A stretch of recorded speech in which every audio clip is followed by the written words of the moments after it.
বললে নয়, আমাদের কিশোরগঞ্জ থানা দিগদার ইউনিয়নে করলা গ্রামে একই রাস্তা অনেক ভাঙ্গা। তো অবশ্যই আপনারা দেখবেন যারা প্রতিনিধি আছেন ওনার কাছে আমি চাই এই মেসেজটা পৌঁছানোর জন্য। আমাদের এই রাস্তা অনেক সমস্যা বহুত দিন ধরে ভুগতেছে, এই রাস্তাঘাটে গাড়ি গুড়ি চলতে পারে না। তো আমি বলবো, আমি এক চাচার কাছে জিজ্ঞাসা করবো, চাচা আসসালামু আলাইকুম। তো আপনার যে এলাকাটা আসলে কতদিন ধরে বাংলায় জায়গাটা আপনার ধরে কিন্তু গাড়ি গুড়ি মানে অনেক সমস্যা হয় নাকি? অনেক সমস্যা হইতেছে।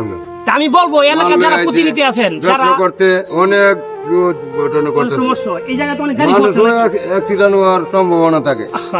আমি কিছু জায়গাতে ছিলাম গাড়ি ফুরে গেছিল জায়গায় নাকি এই জায়গায় গাড়ি অনেক গাড়ি পড়ছে সমস্যা। তাই বলবো আমাদের তারা যারা প্রতিনিধি আছেন অবশ্যই এই রাস্তাটা দ্রুত কাজ করেন। এই আমরা নিমুর থেকে চারাল যাইতে এই রাস্তাটা পরে করলা গ্রামে। তো এটা বাগাইনে খাল, বাগানে খালে যে ব্রিজটা আছে কালবারটা আছে দেখান ওই দিক দিয়ে ভাঙ্গা, ওই দিক দিয়ে ভাঙ্গা, আবার ওই পাশ দিয়েও ভাঙ্গা ভাই। অনেক সমস্যার কারণে কিন্তু রাস্তাঘাটে গাড়ি চলে না। তো আমাদের যাত্রীর খুব সমস্যা হয়, যাত্রী দেখেন অনেক যাত্রী অনেক সমস্যা হয়, গাড়ি ঘুরে আসে না। তো অবশ্যই বলবো সরকারকেও বলবো আপনি দেখেন কোন জায়গায় কাজ না হয় কাজগুলো করান। আসসালামু আলাইকুম।